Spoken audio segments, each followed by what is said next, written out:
Nakakita na ba kayo ng isang basketball court na mayroong puno? Kaya nyo bang mag-basketball na may nakaharang na puno sa dadaanan mo?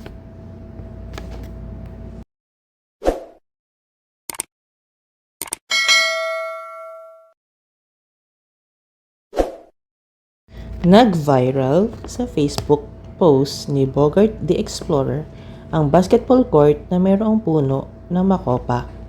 Pero saan kaya ito nakita? Karamihan naman sa atin ay familiar sa larong basketball. Paano ito laruin at alam din natin ang mga rules sa larong ito.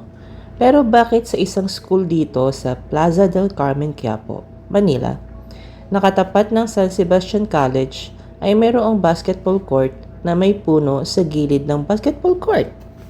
Dito sa St. Rita College, Manila, Incorporated, kung saan ako nag-aral at kasalukuyang nagtuturo dito, ay unbothered or nakasanayan na namin na may puno ng makopa sa gilid ng basketball court.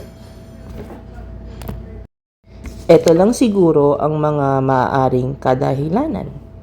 Una, walang sapat na space ang school kung kaya ay hinayaan na lamang yung puno na mabuhay doon sa part ng basketball court.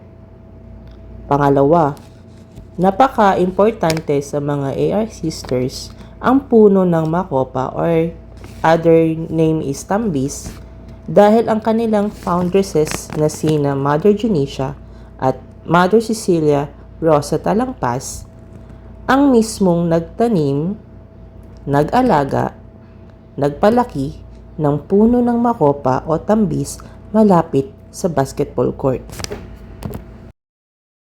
Therefore, hindi isasakripisyo ng mga madre na putulin ang puno ng makopa dahil napakalaki ng connection nito sa kanilang foundresses at sa buong congregation ng AR Sisters. Mas tatanggapin pa nila na wala na lamang na basketball court kaysa maputol ang puno ng makopa. Ikaw ba, papayag ka ba na mayroong puno sa basketball court na pinaglalaruan mo?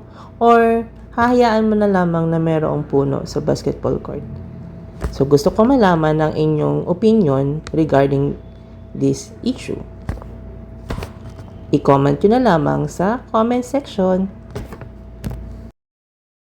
Sana nagustuhan nyo ang aking vlog at ang aking opinion patungkol sa topic na ito. Huwag po ninyong kakalimutang mag-subscribe, like, share, and hit the notification bell for more videos. See you in my next video mga kaigit!